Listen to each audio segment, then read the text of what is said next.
Hello students, मैं Nitika from HD class. तो आज हम पढ़ेंगे वो है arithmetic progression chapter 5 class 10th का, जिसमें हम क्वेश्चन नंबर 1 डिस्कस करेंगे। लेकिन डिस्कस करने से पहले हम अर्थमेटिक प्रोग्रेशन क्या होता है वो डिस्कस कर लेते हैं।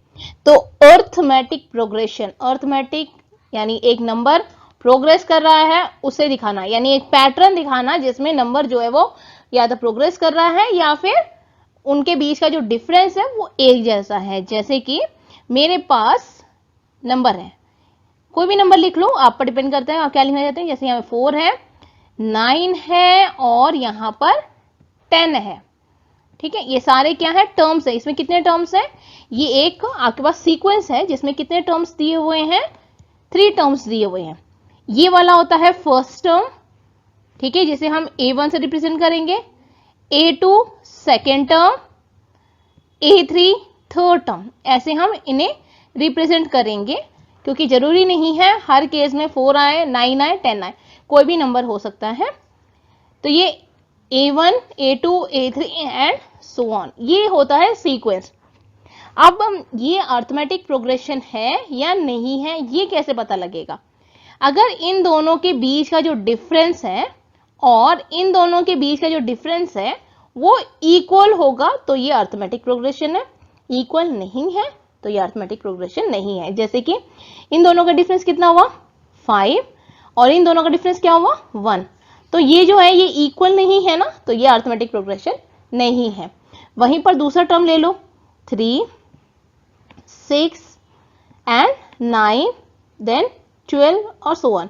इन दोनों के बीच का डिफरेंस 3, इन दोनों के बीच का डिफरेंस 3, आगे भी जाओगे तो भी 3 आएगा, यानी इक्वल है। तो ये अर्थमेटिक प्रोग्रेशन में है। अब यहां पर क्या है, अर्थमेटिक प्रोग्रेशन को अर्थमेटिक प्रोग्रेशन तब बोलेंगे जब उनका जो डिफरेंस है वो कॉमन आ जाए। और डिफरेंस कैसे निकालेंगे, succeeding term with preceding term. यानी सक्सीडिंग टर्म क्या हो गया, ये दोनों में, इन दोनों में जो आगे वाला लिखा हुआ टर्म है इसे हम सक्सीडिंग टर्म बोलेंगे, और जो पहले लिखा हुआ टर्म है उसे प्रीसीडिंग टर्म। यानी सक्सीडिंग में से प्रीसीडिंग को अगर हम माइनस करेंगे तो जो रिजल्ट आएगा या जो आउटपुट आएगा वो आउटपुट यानी डिफरेंस जो है वो दूसरे के डिफरेंस के बराबर होगा, तब वो अर्थमेटिक प्रोग्रेशन होगा।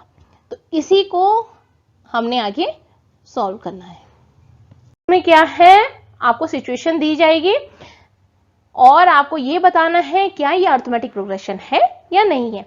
तो आप किसको बोलोगे कि ये अर्थमेटिक प्रोग्रेशन है? अगर कॉमन डिफरेंस इक्वल आता है हर एक डिफरेंस करने के बाद में तो वो अर्थमेटिक प्रोग्रेशन है। अगर ये डिफरेंस सेम नहीं आता है तो वो अर्थमेटिक प्रोग्रेशन नहीं है।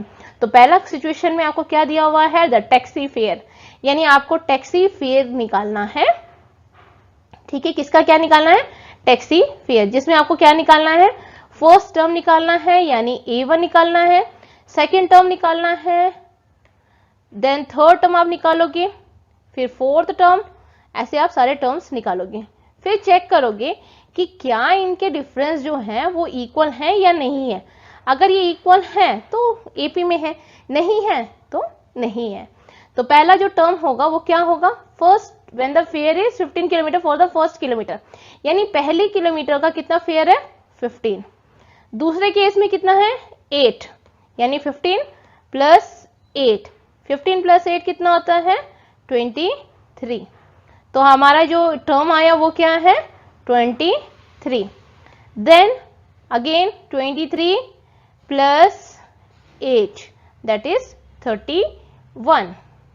ठीक है, अब आगे करोगे तो 39 होगा। अब इन दोनों का डिफरेंस फाइंड आउट करो, किसका, A2 माइनस A1 का। तो इनका कॉमन डिफरेंस क्या, इनका डिफरेंस क्या हुआ, नॉट कॉमन डिफरेंस, इनका डिफरेंस क्या हुआ, 8। A3 माइनस A2 का, A3 माइनस A2 का डिफरेंस कितना हुआ हमारे पास, 8। यानी इनका जो डिफरेंस है वो क्या है, कॉमन हो गया। अगर आप A4 भी ले लेते हो टर्म, उन दोनों को भी डिफरेंस करोगे, 84 माइनस A3, यानी प्रीसीडिंग टर्म्स में से प्रीसीडिंग टर्म को सक्सीडिंग टर्म से आप डिफर करोगे, और अगर उनका डिफरेंस सेम आता है तो वो क्या हो गया, आपका AP में होगा। अब यहाँ पर प्रीसीडिंग टर्म और सक्सीडिंग टर्म आपको मैंने बताया था, तो वही यहाँ ये हमेशा क्या होगा, succeeding term, and this one is a preceding term, पीछे वाला टर्म और ये आगे वाला टर्म, ठीक है। अगर एक नंबर को देखेंगे तो जो सेकेंड नंबर है वो सक्सीडिंग है और उससे पहले जो आता है वो प्रीसीडिंग है, ये ध्यान रखना, ठीक। तो ये एपी में है, तो आप क्या लिखोगे, yes it form an AP, ठीक है। तो कॉमन डिफरेंस इसका क्या हो गया, 8। तो क्या क्या टर्म है, 15, 23, 31, 39 एंड सो ऑन। तो आई होप आपको ये क्लियर हुआ। Next, the amount of air present in a cylinder when a vacuum pump remove 1/4 of the air remaining in the cylinder eight A time. यानी आपको दिया हुआ है कि एक अमाउंट सिलेंडर में प्रेजेंट है एयर का, जब एक वैक्यूम पंप आता है और वो क्या करता है, उसमें से 1/4 जो है वो एयर को निकालता है सिलेंडर से एक समय में। अब ऐसे क्वेश्चन आपको समझ में आएगा कि चलो हमने वॉल्यूम निकालना होगा या कुछ भी करना होगा, लेकिन इसे एपी से कैसे रिलेट करेंगे। एट ए टाइम बोला है, यानी एक टाइम में, यानी हर एक समय में 1/4 वो निकालेगा, तो ये एपी से रिलेट हो गया। लेकिन हमें फाइंड आउट क्या करना है, कैसे पता चलेगा, the amount of air. Amount of air किसका डेफिनेशन होगा, अगर अमाउंट ऑफ एयर निकालना है तो वॉल्यूम हो गया। तो सबसे पहले हम ये मान के चलते हैं कि इस सिलेंडर का जो वॉल्यूम है वो क्या है, V है। तो पहला जो टर्म हम कंसीडर करेंगे उसे क्या स्टेप मानेंगे, A1, यानी फर्स्ट स्टेप जो है वो हमारा है वॉल्यूम यानी V, ठीक है। पहला स्टेप को आप क्या लिखोगे, V लिखोगे। एंड देन सेकेंड स्टेप में इसमें से कितना वॉल्यूम निकला, 1/4 निकला ना, किसमें से निकला, टोटल वॉल्यूम में से 1/4 निकल गया। किसमें, किसका 1/4 किसका निकला, टोटल वॉल्यूम का। तो V इस साथ में ऐड ऑन होगा। हम इसे सॉल्व करेंगे तो कितना मिलेगा हमें, 3/4V। कैसे मिला वो आप मुझे बताओगे, कॉमन लेके माइनस कर रहा हूं। देन थर्ड टर्म में, थर्ड टर्म क्या होगा, ध्यान से समझने वाली बात है। ये थर्ड टर्म जो है यहां पर क्या है कि आपका 1/4 तो रिमूव हो गया, यहां तक तो आपका 1/4 जो है वो निकल गया, इसमें जो ऊपर वाला हिस्सा था उसमें 1/4 है वो खत्म हो गया। अब आपके पास क्या बचा, 3/4 रह गया, मतलब पूरे में से 1/4 निकला तो कितना बचता है, 3/4 रह गया। अब ये 3/4 में से अगेन वो कह रहे हैं कि 1/4 जो है वो निकल जाएगा इसमें से, ठीक है। अगेन 1/4 जो है वो निकाल लेगा, कौन निकालेगा, वैक्यूम पंप, ठीक। तो किस में से निकालेगा वो, 3/4 में से तो निकालेगा या पूरे वॉल्यूम में से निकालेगा, 3/4 में से। तो जो नेक्स्ट स्टेप है उसमें आप क्या लिखोगे, 3/4 ऑफ द वॉल्यूम में से 1/4 निकालेगा टोटल वॉल्यूम का। टोटल वॉल्यूम क्या है यहां पर, 3/4, क्योंकि बाकी तो खत्म ही हो गया। तो यहां पर आप मिस्टेक करते हो, जो बहुत ध्यान देने वाली बात है, इसलिए बार बार फोकस कर रही हूं, यही हम मिस्टेक करते हैं। अब इनमें से क्या है, 3/4 को जो है V कॉमन निकाल सकते हैं और हमारे पास क्या बचेगा, 1 माइनस 1/4, ठीक है। और हम इसे जब सॉल्व करेंगे तो हमें क्या मिलेगा, 3/4, और 3/4 कितनी बार है, 2 बार है। तो इसे क्या लिख सकते हैं, 3/4 होल स्क्वायर V, ठीक है। तो हमारा जो सेकेंड थर्ड स्टेप जो है वो कितना हो गया, 3/4 होल स्क्वायर V। तो फोर्थ स्टेप क्या आना चाहिए, अगर आप सोच सको तो बताओ, ये होगा हमारा 3/4 होल क्यूब V। ऐसा क्यों आएगा, क्योंकि बचा कितना है आप वॉल्यूम, 3/4 होल स्क्वायर बचा है ना, 3/4 होल स्क्वायर बचा है हमारा। उस 3/4 होल स्क्वायर में से 1/4 3/4 होल स्क्वायर V को फिर से निकालेंगे, तब ये कॉमन आ जाएगा होल स्क्वायर वाला, फिर अंदर 1 माइनस 1/4 आ गया तो क्यूब में फंस जाएगा। तो जितनी बार आप करोगे ना ये बढ़ता जाएगा, 3/4 बढ़ता जाएगा। अब आपको ये चेक करना है क्या ये एपी में है या नहीं है, क्योंकि मेन तो यही हमें देखना है, हमें तो स्टेप नहीं फाइंड आउट करना कि कितने वो करने हैं, हमें पहले चेक करना है क्या ये एपी में है या नहीं है।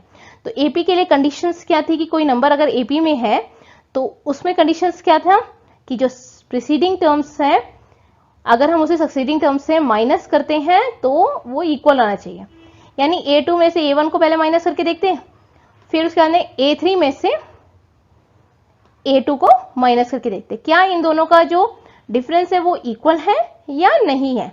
अगर नहीं है तो नहीं है, अगर इक्वल है तो ये एपी में होगा, ठीक है। तो यहां पर हम क्या करेंगे, माइनस करके देखेंगे। तो A2 कितना है हमारे पास, 3/4V, और A1 कितना है V। तो हम क्या करेंगे, इन दोनों को माइनस करेंगे, 3/4 4v माइनस v।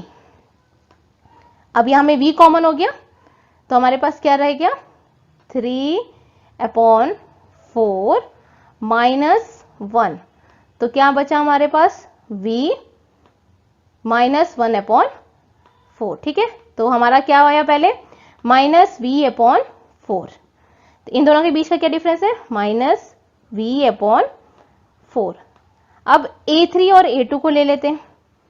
a3 में क्या है 3a/4 का होल स्क्वायर है, यानी मैं इसमें होल स्क्वायर डाल दूं एक और यहां पर 3/4 एक ऐड कर दूं। इन दोनों को माइनस करेंगे अभी हम, तो कॉमन क्या हो जाएगा इनमें 3/4 v जो है वो हमारा क्या हो जाएगा कॉमन हो जाएगा। ठीक है, 3/4 v ये जो है हमारा कॉमन हो गया। तो बचा कितना 3/4 माइनस 1। अगेन यहां पर भी वही 3/4 v, लेकिन जो डिफरेंस है वो कितना आया -4/16। 3 minus 3 v/16, not 4 v/16 minus 3 v/16। तो ये दोनों क्या है इक्वल नहीं है। जब ये इक्वल नहीं है तो they are not in AP। ठीक है, तो आप यहां पर क्या लिखोगे टर्म्स लिख देना a1 a2 a3 के जो टर्म्स है वो आप यहां लिख दोगे और साथ में लिखोगे कि they are not in AP। ठीक है, तो it do not form an AP because of no common difference, और टर्म्स आपने यहां लिख देने आज के। आई होप आपको ये क्लियर हुआ।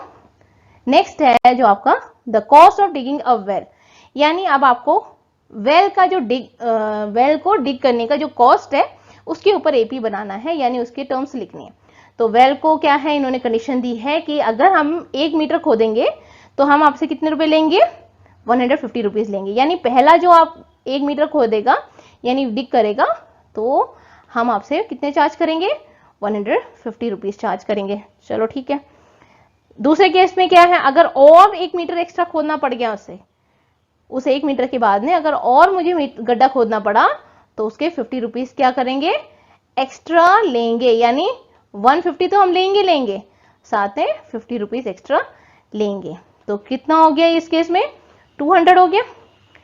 फिर बोल रहा है कि और गड्ढा खोदोगे तब भी मैं 50 रुपीज लूंगा। तो यहां पर भी A3 जो है वो भी हमारा क्या हो जाएगा 250। ठीक, फिर देखो क्या डिफरेंस इनका इक्वल आ रहा है। अगर आ रहा है देन ये AP में है। इन दोनों के बीच में A2 minus A1 50, A3 minus A2 50 equal आ गया। तो कॉमन डिफरेंस है तो yes it form an AP। Common difference is 50। Terms जो है वो आपके सामने आपने लिख देना है। ठीक है, A1 A2 A3 so on जितना भी आप लिखना चाहो।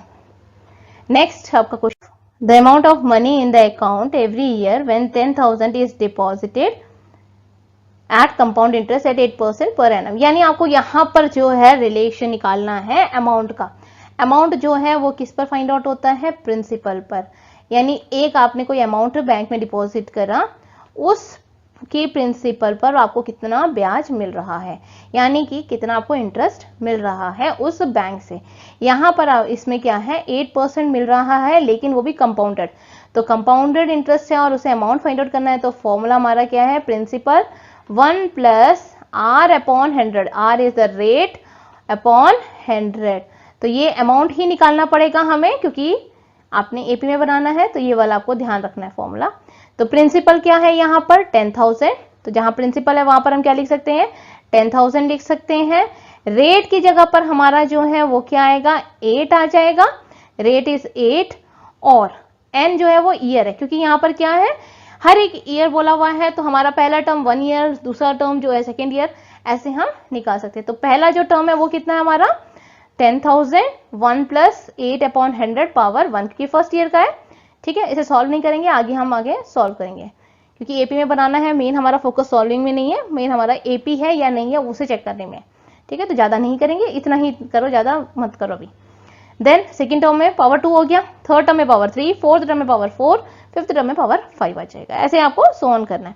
मेन आपको चेक करना है क्या ये टर्म जो है वो AP में है या नहीं है। तो उसके लिए आपको क्या देखना पड़ेगा succeeding minus preceding term. Succeeding यानी A2 माइनस A1 करेंगे। तो माइनस करने पर क्या हो गया आपका यहाँ पर जो है 108 स्क्वायर माइनस 1, इसमें क्या कॉमन आ गया, 10,000 दोनों में है, कॉमन आ गए, और 108 भी है कॉमन, तो निकल जाएगा इसका कॉमन बाहर। तो हमारे पास आ गया 1 माइनस 108 अपॉन 100, तो माइनस 8 अपॉन 100 हो गया। जो कट सकता है उसे हम अब काट लेते हैं, क्योंकि अब तो सॉल्व करना पड़ेगा। तो चारों के चारों जीरो कट जाएंगे, हमारे पास क्या रह जाएगा 800 माइनस 864, ठीक है। तो ये एक डिफरेंस आ गया हमारा A2 माइनस A1 का। अगर मेरे पास A3 होता, मतलब सेकंड टर्म होता, ये तो एक टर्म का आ गया, अब A3 माइनस A1 होता, तो यहां पर मैं क्या करते, यहां पर पावर 3 एंड हियर पावर 2, तो कॉमन क्या हो जाता है, यहां पर पावर 2 कॉमन हो जाता, रहता तो बाकी सब सेम, ठीक है। तो यहां पर पावर 2 हो जाता। तो ये जो होता है इसमें अगेन 864 में माइनस 864 इंटू 108 अपॉन 100 एक और ऐड हो जाना होता। तो क्या दोनों का डिफरेंस सेम है, नहीं है, क्योंकि इसमें 108 अपॉन 100 तो एक्स्ट्रा है ना, तो ये कहां से वो होगा, तो ये इक्वल नहीं है, तो hence it do not form an AP, no common difference, ठीक है, इसका कोई भी कॉमन डिफरेंस नहीं है। तो इसे टर्म्स लिख दो सारे, तो इससे आपको पता चल गया। आई होप आपको क्लियर हुआ, कॉन्सेप्ट थोड़ा सा है, समझ जाओगे तो ये बहुत आसान है, सबसे इजी चैप्टर है, और मार्क्स स्कोरिंग बिल्कुल है इसमें, तो आप स्कोर कर सकते हो। अगर वीडियो पसंद आई तो लाइक कीजिए, शेयर कीजिए और सब्सक्राइब कीजिए।